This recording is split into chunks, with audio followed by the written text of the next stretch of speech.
সারস আর কাঁকড়ার গল্প। বহুকাল আগে এক পুকুরের কাছে বাস করত এক সারস। সে ওই পুকুর থেকেই মাছ ধরে খেত।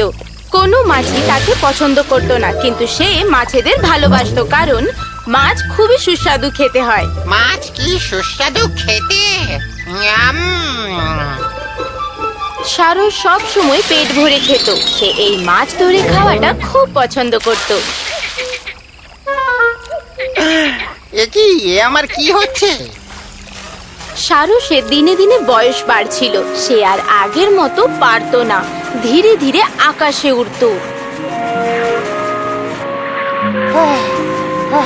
আমি তো এখনই ক্লান্ত হয়ে পড়েছি। আর যখনই ও মাছ ধরার জন্য ডুব দিত, বেশিরভাগ সময়ই মাছেরা পালিয়ে যেত, কারণ ও এত ধীরে ধীরে কাজটা করত। আমার গাঁটে খুব ব্যথা হচ্ছে। তুমি ওদিকে যেও না, সারস তোমায় খেয়ে নেবে। চিন্তা করো না, ও আমায় গত 2 সপ্তাহে খেতে পারেনি।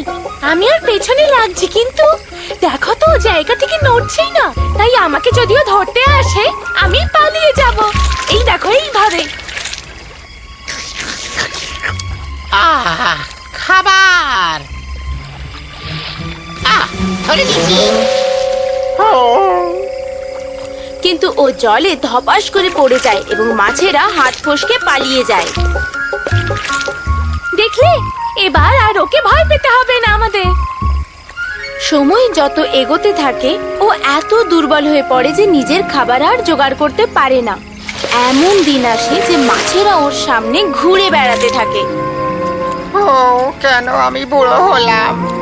এবার আমি খাবো কি করে? 2 দিন ধরে পেটে কিচ্ছু পড়েনি। একদিন ওর খুব খিদে পায়।